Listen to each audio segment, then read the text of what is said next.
final frontier. You know who's been there more than anyone else on the planet? Our next guest. What goes through a record-setting astronaut's mind when he's about to be shot up into the atmosphere?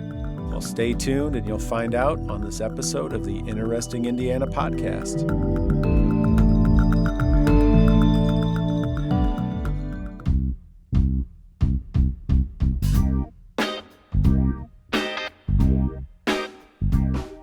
Our guest today is a Crown Point native. This notable Hoosier is a veteran of 7 space flights, logging 1,393 hours in space.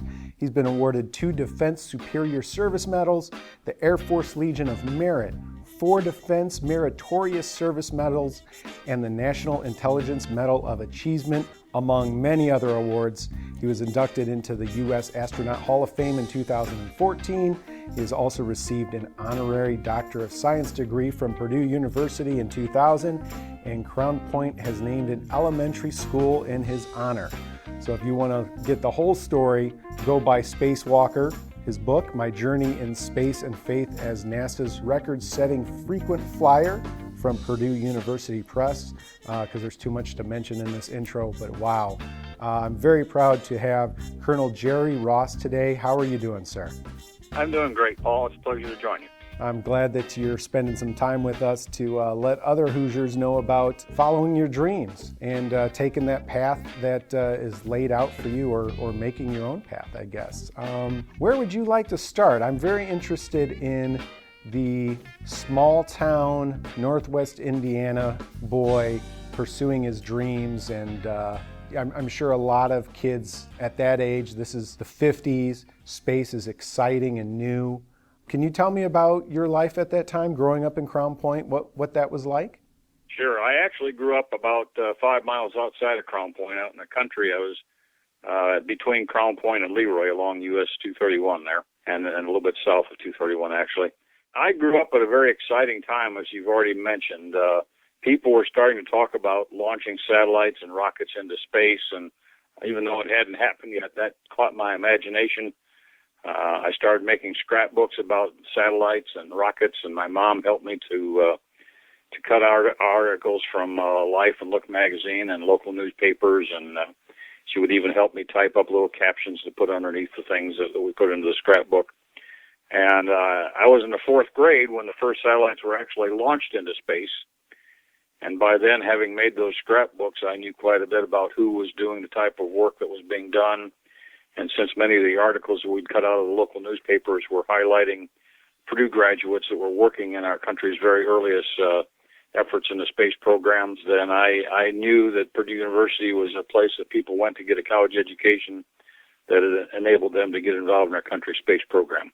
I decided there in the 4th grade that I was going to go to Purdue University, I was going to become an engineer, and that I was going to get involved in our country's space program. And every dollar I made from then on, baling hay on a farm or whatever else I did around the country there, went into a special account to help pay for my education. And I really had a purpose in life, and it led me to pursue it wholeheartedly and with every ounce of my effort that I could muster. Wow. So you kind of had a laser focus since being a young person. Was there a particular experience? I know you mentioned the satellites being launched. Was there one particular experience that led you to wanting to be an astronaut? No, I don't think so. Wanting to be an astronaut was something that I didn't have right away because there weren't any astronauts. You know, the term astronaut and the idea of flying in space was something that was left to Flash Gordon at that point. So I really was more interested in becoming an engineer and getting involved and having hands-on, helping to build those rockets and satellites and getting to launch them into space. Yeah, so this is where the age disconnect is, because when I was growing up, there was kids that dreamed about being an astronaut, but it was actually a tangible thing. So when you were a kid, it was still science fiction.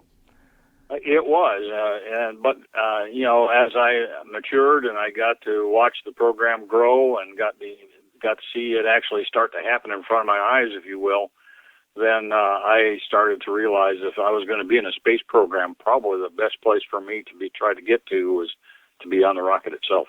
And so you decided Purdue University. Was there any other reasons for that? Were you aware of Neil Armstrong attending Purdue before you? Was that a factor as well? Well, he was in the second group of astronauts selected, I believe. Certainly Gus Grissom being in the first set of astronauts selected helped to solidify that decision, but I'd made that decision about 3 or 4 years before the first group. Well, I guess it's 2 years before the first group of astronauts were selected, but certainly 3 or 4 years before they started to fly in space. So I was well along the path before that all came to fruition. What was college life back then? What was Purdue like? Purdue was, I thought, a great place to go to school. Remember, that was during the 60s now, so there was a lot of radical things going on around the country, but Purdue was still pretty stable and not too many problems there on campus during my years. But it was keep your head down, get in some books, learn your stuff because you had I had fun. I played in intramurals and I was in different activities and things, but for the most part, it was really hitting the books and trying to cram as much between those 2 years as you possibly could, and it was a very challenging process. I think the fear of failure was one of the things that motivated me to keep studying and working as hard as I could, because I certainly had a place I wanted to get to, and I needed that degree in hand before I could get there. It's nice when you have that laser focus on what you want. You graduated with a BS and a master's in mechanical engineering, correct? That's correct. My wife and I met at Purdue, and we were married between semesters my senior year. And she had another semester to complete because she'd been in a car accident. So I opted to stay at Purdue and get my master's degree before I came on to active duty. I was in Air Force ROTC at Purdue and was commissioned at the end of my bachelor's program. And I would have had to leave Purdue and go on to active duty in the Air Force. But since she was going to be there another semester, I decided that I would stay and get my master's. And that was a big plus for me. Getting that advanced degree was a big boost to my career. It helped to open up a lot of doors for me, and ultimately I think is what helped me get into the astronaut program. But I'm guessing that's not an easy thing to do. You can't just knock on NASA's door and say, I'm here, I have a master's.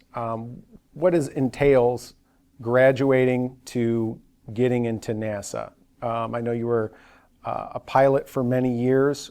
I'm guessing that might even be harder than getting through college.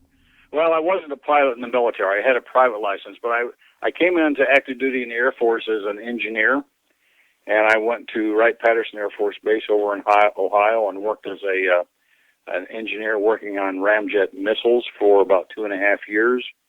And then I spent a year serving as the executive officer to the colonel that was the commander of the laboratory.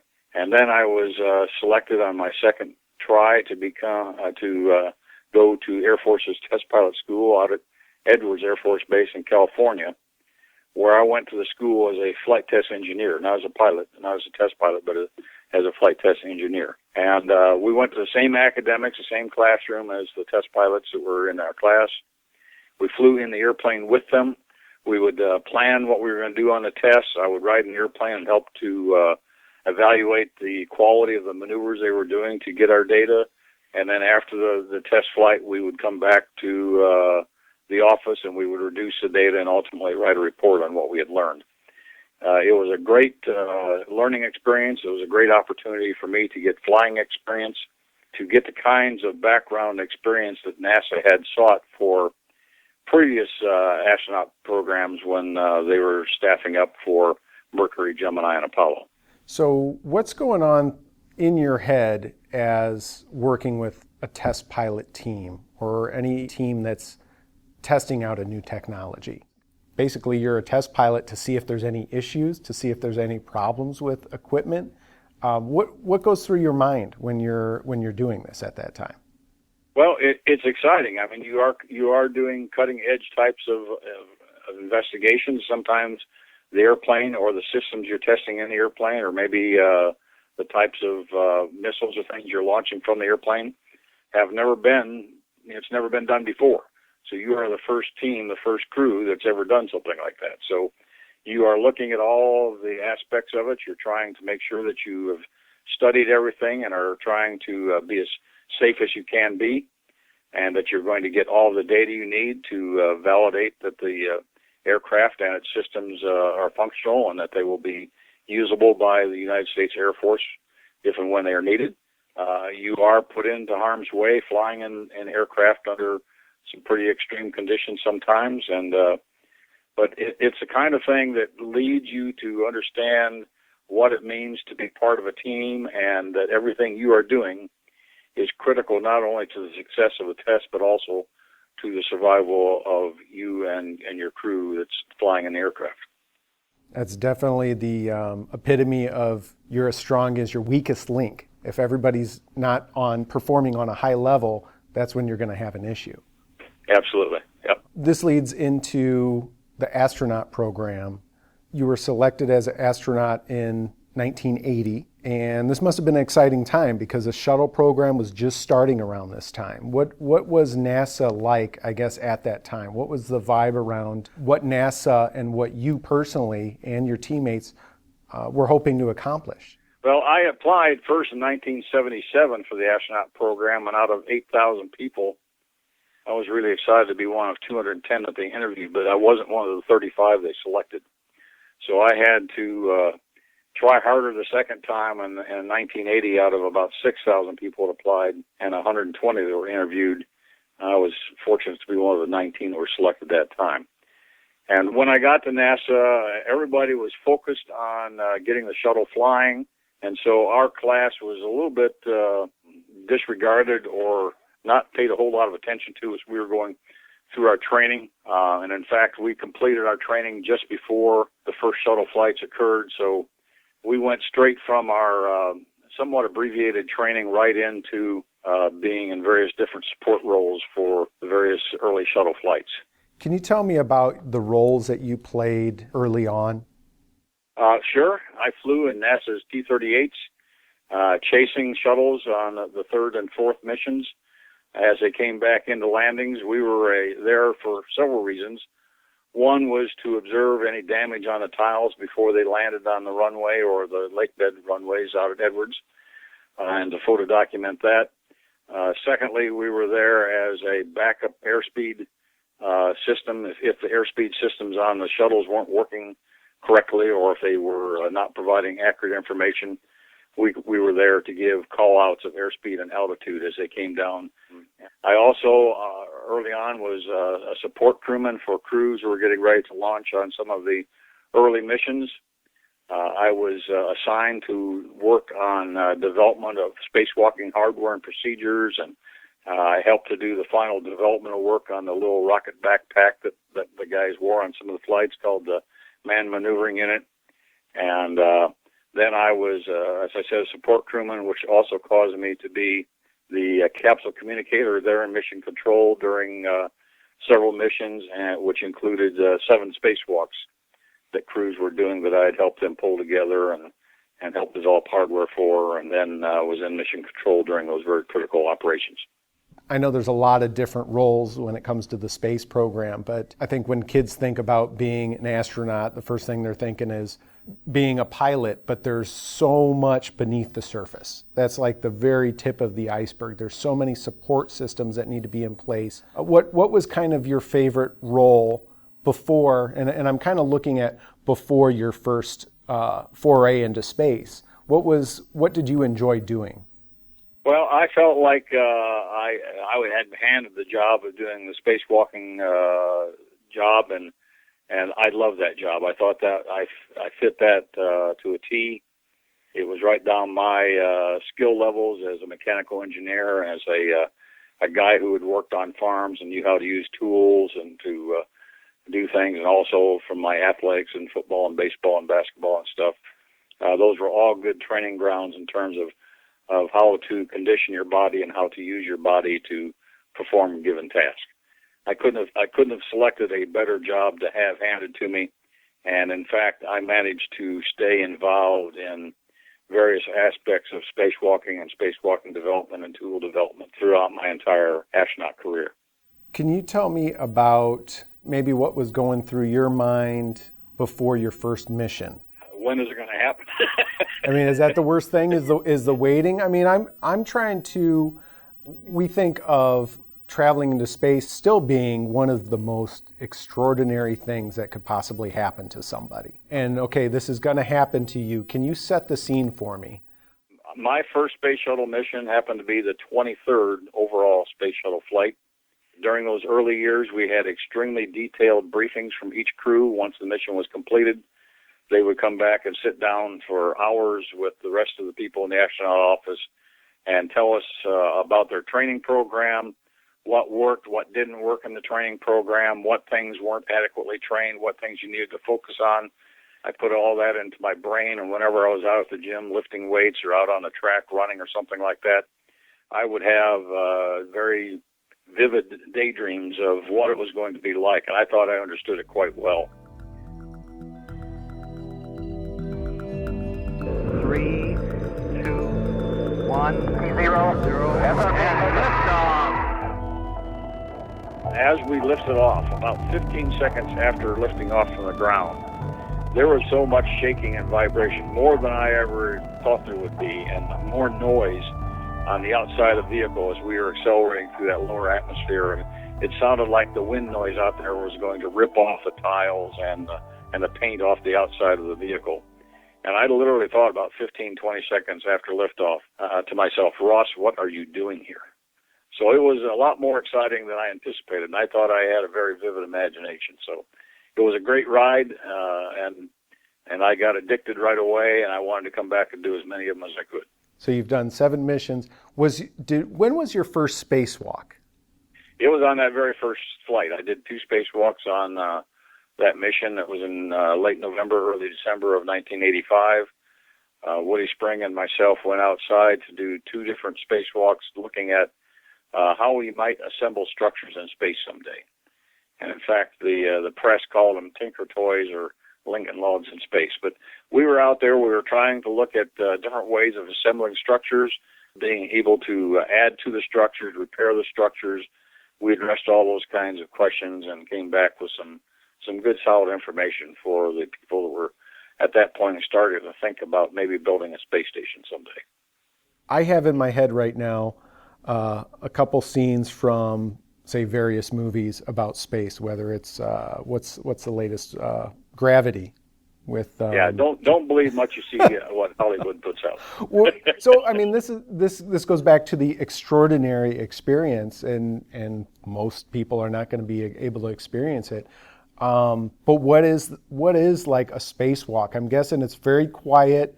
It's very dark in some senses. I mean, what was going through your mind the first time you walked out? What, if you could paint a picture a little bit of what that experience is, because most people are immediately going to think to stuff like Gravity or similar space movies, as you know, that's what they think it is. Yeah, well, you got to get the idea, first of all, that Hollywood is trying to make money, so they got to make things look really exciting and scary. So that's what they try to do with their movies.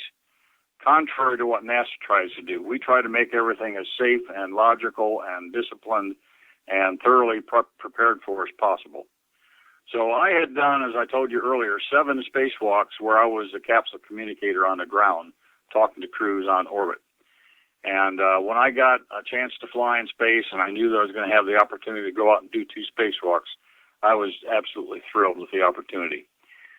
So when I literally got into the spacesuit and we depressurized the airlock and I opened up that hatch the first time, I literally, as I went out the hatch, I wanted to let out this war whoop of happiness or glee.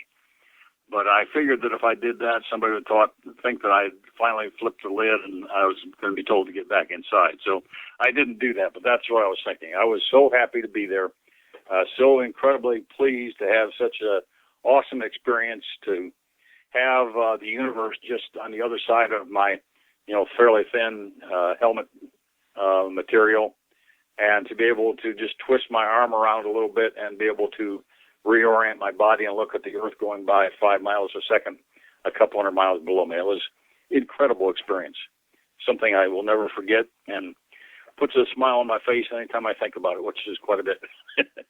Is there anything that you could compare on land, the sensation of either floating? I know a lot of people say, oh, well, they've done training underwater to get that sensation of floating, or is that comparable? It is the best way we have to train, other than maybe being in a airplane where we fly parabolic flight, where you can actually get about 20 seconds or so of zero gravity per parabola inside the airplane. But the best way I have found to try to describe what it's like to be in zero gravity is, if you can imagine getting into a swimming pool and floating around. You don't have to hold your breath. You don't have to swim. You're just floating. That's kind of what it's like. And if you wanted to go from one side of the swimming pool to the other, you could just push off from one wall, and you would float over the other wall, and you'd have to reach out with your other hand and stop yourself. Otherwise, you would bump into the wall when you got there. And if you wanted to turn upside down or spin around, you just grab onto something and twist it a little bit, and your body would just start to rotate. That's kind of what it's like to be in zero gravity. And the human body really loves it and really adapts to it very quickly. Did being in space, did that give you, or your missions, did that give you a different perspective on the world? Did you say, okay, well, I've been in space, everything else is easy? Well, it reinforced my faith. Looking down on what I call God's creation, we call the Earth. It's a beautiful planet. It looks very peaceful, and it's incredibly beautiful. And going around it every 90 minutes is an incredible sense. But I guess the one thing that almost everybody that flies in space comes back with is the beauty of the Earth and the sense that we need to protect it and its environment so that future generations can enjoy a place to live.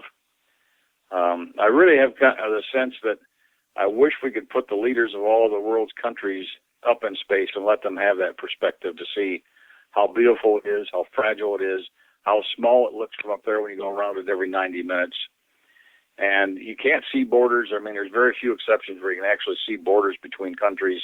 And as you're flying around there, it's kind of a weird sensation to know that there are people shooting at each other, people that are dying because of starvation or illness and things like that. But from up there, you don't see that. You just see a beautiful, pristine planet that looks inviting. It looks like a place that you'd like to live the rest of your life. So what was the reaction when you came back home? What did your wife think? I'm sure you got lots of hugs and kisses and all that good stuff. Did life change a little bit after that first mission? Life didn't really change that much, I don't think. I loved what I was doing, and I was looking forward to getting to do it again. In fact, before I flew my first mission, I'd already been assigned to another one. I think if there was anything that changed, it was a sense that I'd done it once, I'd been there, I'd accomplished that, and I did have this deep sense of satisfaction and fulfillment that was something that could never be taken away from me, that I had achieved that long-held goal, and that it had been far more rewarding than even I had imagined it would be, and I couldn't wait to get back there. Now, you've done 7 missions and spanning a long period of time. Yeah, 7 missions over 17 years. The 7 missions is a world record. I had one of my astronaut classmates tie it, Franklin Chang Diaz, so there's 2 of us that have flown 7 times, but that is yet still the world record, which is pretty amazing for a kid from the cornfields of northwest Indiana. So you're looking at over 1,000 hours being in space. Was there ever a time when you were concerned? During the missions, I don't ever think that I had a whole sense of that. I guess, let me just kind of summarize. My first mission, my crew was supposed to be on the Challenger mission that didn't make it into orbit. There were schedule changes that occurred, and we ended up flying our mission 2 flights ahead of that one. But at one time, we were scheduled for that mission. So I flew 2 flights ahead of Challenger, and my second flight was the second mission after Challenger. And on that flight, we had more tile damage done to the bottom of the orbiter than any other mission ever, including the Columbia flight. The Columbia flight had damage done primarily to the leading edge material on the wing, which is what caused it to not come home safely. But on that mission, we had more tile damage, and we saw that. We put our robotic arm over the side and looked and took pictures and sent it back to the ground. But there was nothing we could do about it. We had to come home. And when we got back on the ground, we saw the amount of damage. There was, I think it was over 700 locations of tile damage, and over 400 of them, I think, were an inch or more in the major dimension.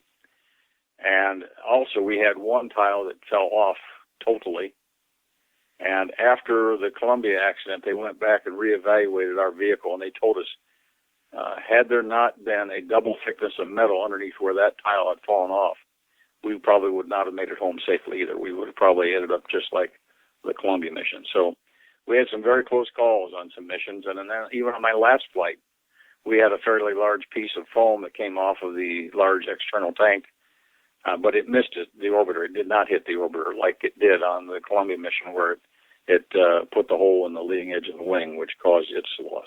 Mm-hmm. But, during a mission, you're focused on what you're doing. You have a job to do. You're following the instrumentation. You're following your checklist. You're engaged in what's going on. So you don't really have time to think about what could go wrong, because you're trying to make sure that it doesn't go wrong. Besides those concerns, or lack of concerns, I guess, what's the worst part of space travel?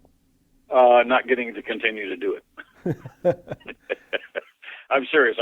My last flight, I was 54. I thought that I had hopefully at least a couple more flights that I would get a chance to fly. But unfortunately, NASA had hired some very large classes of astronauts, and they wanted to give them a chance to fly. And then 3 flights after my last mission, where I yet thought that I might get a chance to fly again, was when the Columbia accident occurred, and that was kind of the sign that there was not going to be another opportunity for me to fly in space. Uh-huh. Did, and you talked about it just briefly, but did Challenger and Columbia, did they have an impact on how you viewed your career? Only in that I lost very good friends, and I was disappointed in the NASA management system in terms of errors that they had made and that should have been able to prevent both of the accidents. I was in elementary school when the Challenger accident occurred. That was very impactful on my mind, I think, and a lot of kids at that time. So that's when I ask you, was there any time you have concerns? My mind immediately goes to that, because I think I was in 2nd grade at the time. Yeah, well, I mean, it was certainly a shock to us all, seeing our friends die there on live TV. Certainly, my wife and I and our kids had, to sit around the dining room table and talk about that, and I certainly prayed a lot about it and thought a lot about it as to whether or not I should continue to fly and put my life at risk, and therefore my family's welfare at risk. But we all talked about it, and we all felt the same, frankly, that our friends had felt very strongly about what they were doing. They were committed to it. They thought it was important for our country to continue to do that type of effort. And I thought that if everybody in the astronaut office packed their bags and left, then their lives would have been lost in vain. And I didn't want to see that happen. And I continued to think, and still do think, that what we're doing in the space program is important for not only our country, but for all human beings. And so I think that it's something it's worth dedicating your life's efforts to. Some people don't necessarily see the connect between space travel and, say, the benefit for the country, whether it's defense or research. What is that connection between what you did in your career and the benefit to, say, the country or the world as a whole? Well, any type of research, especially basic research, applies to a very broad spectrum of disciplines. And a lot of the things that people have the benefit from now, including their laptop computers and their handheld phones, and a lot of the significant improvements in health care systems and things like that, all came directly from or are a result of the space program and the technologies that we have developed. And quite frankly, a lot of that technology is what's feeding and directing and powering our current economy. So it's not money that is taken and launched to the moon or burned up during the reentry of a rocket or something. It's money that's being well spent in laboratories and research facilities here on the ground, as well as in the laboratories and research efforts that we're conducting on orbit. Yeah, there's so much that I think people don't realize happens in space that affects us. I mean, on a minute-by-minute basis, if not a daily basis. Cell phones, communication. It's pretty known that space exploration affected that a lot. Well, even things like weather predictions. Back when I was a kid, you didn't get a whole lot of a heads up about a potentially severe thunderstorm coming through that could create tornadoes, or you didn't have a really good clue that there was a large storm coming that was going to dump a couple feet of snow, on your head and stuff like that. And especially where I live now down here close to the Gulf Coast, I'm very interested in what's happening out there in the Gulf of Mexico and out in the Caribbean and stuff. And with all the satellites now that are monitoring the weather systems and all the computer programs that have been generated to predict what might happen, it's certainly enhanced our level of knowledge and therefore our ability to project into the future and help save a lot of lives, which is, I think, critical. I agree. And also even just changing our view of the universe. Absolutely. Every time we answer a question, we probably generate 5 more, but that's what science and research and exploration is all about. It's all a good thing. So one of the highlights that, in my opinion, of the space program in recent years is the International Space Station. Could you talk about, you were on the first mission to start the assembly of that station and one of the last missions as well. Could you tell us, how do you build a station in space? I don't even know what size it is. I remember this was maybe 6-7 years ago. I remember seeing the space station fly by in the sky. It was the only time where it was low enough to see the space station fly by. And I think it flew by me in maybe 20 seconds. It was amazing. It moves on at a pretty good pace, doesn't it? 5 miles a second. Oh, wow, yeah. It was wild. And I'm thinking, there's people on that right now. This is insane. Yeah, it's pretty neat every time I get a chance to see it go over in the evening or early morning. It's neat to think that, my fingerprints are on that. I helped put that together, and my friends are up there now working on it. That's pretty cool. But we started the assembly we started the planning for it a long time ago in the 1980s, 1990s, but the first flight to start the assembly was in 1998, and the Russians had launched an unmanned rocket with part of the station on it, and then we brought up in the payload bay of the space shuttle our first U.S. component that was called Node 1 or Unity, and it had little coupling units, pressurized mating adapters on both ends of it. That one end was attached to the space shuttle so that we could go inside once we had connected things together, and the other end is where we mated the Russian segment too. So we flew into space. We carried the Node 1 with us. We picked up Node 1 out of the payload bay and mounted it to a docking port in the forward part of the payload bay. And then we rendezvoused with the Russian segment and grabbed onto it with our robotic arm, and we put the two halves together. And then we conducted a total of 3 spacewalks on that flight to connect everything together with electrical cables and mount a lot of handrails and foot restraints and antennas and all types of things on the outside of the station in preparation for future crews to come up and do their additions as well. And we actually got to go inside the space station for about a day and a half to fix some things and to add some electronics into it. And then when we were done, we had literally set the cornerstone of the International Space Station. That was a very cool thing to be able to do. And it's still being in use today, which is great. When you're thinking about the future of space exploration, do you see a future when being an astronaut isn't considered remarkable? Well, I would certainly hope so. I would certainly hope that we would expand and get to the point where a lot of people are going into space, and they're going there not just for gee whiz, they're going there to do interesting and productive things. And time will just have to tell. I mean, some of these commercial guys right now, like Elon Musk and others, are saying that they want to put 1 million people on Mars and things like that. Well, it's one thing, it's nice to say it. The other, it's a lot harder to actually make it happen. So we will see. But I would be tickled to see those types of things happen, because I think that's where we need to be going as human beings. I think it's important that we have outposts where we have human beings living on other planets here in the solar system.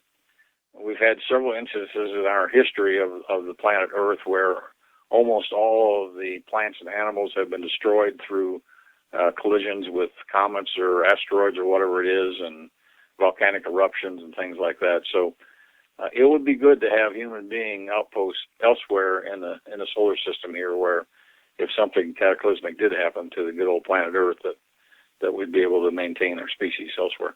A lot of it I know is science fiction when you look at people like you mentioned Elon Musk, but it even started with you as science fiction. Starting with that dream and saying, hey, can this be possible? And you work towards that goal, and it is possible. Just like your career itself is, hey, is this possible? I want to do this. I want to bring this back to present day a little bit. First is, what's the most common question that kids ask you? Is floating in space fun? And we've already talked about that. It is a tremendous amount of fun. There's no doubt about it. What's the weirdest question that a kid has asked you? I don't know what the weirdest is, but the one that a lot of them ask, and it's not just kids, it's adults as well, is, have you seen any aliens or anything weird or any UFOs or something like that? And, that's all part of the Hollywood aspect that gets people's attention, and the answer is no. No space worms floating by, or not any that I've seen. No. Did you ever think you saw something? Did you ever look and go, whoa, what was that? Oh, no. I have seen meteorites entering into the Earth's atmosphere below me, which I thought was pretty cool. Oh wow! And do they start to flame up as they go through? Oh yeah. You see the whole 9 yards. It's pretty cool to watch, no doubt about it. Let's get into the advice. You mentioned that earlier in our interview, but giving advice to kids, teens, or college students, what do you usually tell them when it comes to either achieving their goal, say in your field, or just a goal that they want to achieve? It could be anything, becoming a basketball player, becoming a lawyer. You're an example of somebody who has had a goal. How do you relay that to the younger generation?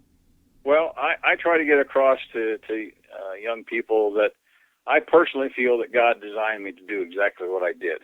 And I feel so fortunate that was the case. And I feel so fortunate that I knew at such an early part of my life what that was going to be, and that I had the determination and stick-to-itiveness, the single-mindedness, if you will, to pursue it. But I really encourage young people to figure out what their God-given talents are. What do you like? What are you good at? What is it that you don't like? What would you pay money to do if they would let you do that? And then talk to your parents, your grandparents, maybe your teachers, and to set goals for yourself. And the goals may change as you get a little bit older and a little bit smarter and have more of an education. But set goals and don't give up too easily in pursuing those goals. I try to help kids understand that I was just a normal kid. I wasn't a straight A kid. I had to study hard for my grades. I got decent grades, mostly A's and B's, but I wasn't straight A. But I studied hard because I had a goal. And you're not going to get anywhere. You're never going to achieve anything if you don't know where you want to go. So that's the reason you need to have a goal, and you need to set that goal. And don't give up too easily. I think that's so important for young people, especially now, to hear. Everybody thinks that things have to happen automatically, overnight, or instantaneously. And that is not a fact of life. Most people don't get there in a straight line. They fail sometimes. They don't achieve what they wanted to the first time they try. And young people need to know that if you don't succeed the first time, that doesn't mean you have to quit it or you should quit. You need to continue to work on it, maybe try harder, maybe get a little bit more education. Whatever it is, try to continue to pursue those goals and don't give up too easily. Good advice. I'm reminded of, what do they call that? Success selection bias, where you hear about the Mark Zuckerbergs and these people who might have created something or have gotten successful rather quickly. But that's only a fraction. And then on the other end is the hardworking individuals, people like yourself, that it didn't come easy. It took decades to achieve. And I think that some of the younger generation needs to know more about that. Well, and I think the other aspect of it is if you set a goal that is in alignment with all of your God-given talents and likes and capabilities, you're more likely to succeed. You're more likely to thoroughly enjoy what you're doing. And I felt blessed throughout my entire 40-year career in the Air Force and at NASA that I really felt like I never really worked a day of my life. I put in hard days of work and effort, but it was all something that I thoroughly enjoyed and something to me that was more like a hobby than really a job. And if you can say at the end of your adult working career that you had a job that you thoroughly loved and you never felt like you had to work a day in your life, I don't know anything that is more of a blessing than that you had fun with what you did, and therefore you probably were an overachiever, somebody that really did what they did very well and thoroughly enjoyed it. We could only hope to be in that same situation. I feel like I'm in that situation sometimes too. So let's bring this back to Indiana. Now you're retired, you go across the country. I know you've been to Northwest Indiana a handful of times. I couldn't tell you how many times. Probably dozens, if not hundreds. How often do you come back here? Well, I would say on a normal year, I'm probably back in Lake County area probably 4 or 5 times a year at least. Oh, that's a lot. So what do you look forward to when you come back? Some rest and relaxation, if I can get it. On at least once every 3 years, and probably more often than that, I will stop at the Jerry Ross Elementary School. And I have a sister that lives in town in Crown Point, and another one's over in the South Bend area. And certainly a lot of friends and other family members there in the Lake County area that I enjoy getting up there to visit and just relax with and spend some time. Is there anything from your childhood days or even teen or college age days that you like to revisit? A restaurant, a park? Yeah, there's one restaurant where I love their perch. Now, you probably know what I'm talking about. I'm talking about Teeble's. Oh yeah, over in Cherville. It's if there's one stop that I can fit in somehow, then I'm going to stop at Teeble's and get some of their perch and butter. Oh, that's some good stuff. And for the people who are not from the Northwest Indiana region that are listening, that's Route 30 and Route 41 right on the corner there. Yep, right on the southeast corner of 30 and 41. Awesome. Exactly. Perch, and then the rolls too. The rolls are awesome as well. With that butter. Fries are great. Yeah. Oh, making me hungry. Okay, so let's see. I want to give you one last question. As you look back on your career, what aspects of your Indiana experience has guided you? Well, I feel extremely fortunate to have been raised and lived in Northwest Indiana. I think the people there are salt of the earth. Their work ethic, their Christian values. I lived within probably a mile of both sets of grandparents growing up, and I had cousins that lived all over the place, and we had a great time living in that area and growing up together. A lot of great friends, a lot of great memories. And sometimes you need to move away from where you grew up to figure out that where you grew up was a good place to grow up as a young person. And I think I understand that more completely now than I did when I was a kid. I enjoyed it very much, but now I have even a better appreciation for the good fortune I had growing up there as a kid and being able to expand my horizons in a number of ways, but all of them very beneficial to my ultimate career. That is the perfect question to end this interview on. So I want to thank you, Colonel Ross, for speaking with us today. And I hope that your story is going to help inspire other Hoosiers to follow their dreams as well. I hope so also, Paul. Thank you very much for the opportunity to talk to you and your audience. Thanks much. Thank you all for listening to this episode of the Interesting Indiana podcast. To learn more about Jerry Ross, check out his website at jerrylross.com. And for some good reading, go to your local library or bookseller and pick up Spacewalker, My Journey in Space and Faith as NASA's record-setting frequent flyer. You got any questions or comments or just want to say what's up? Email me at interestingindianatv@gmail.com. And while you're at it, why don't you go visit interestingindiana.com for more Hoosier goodness. Until then.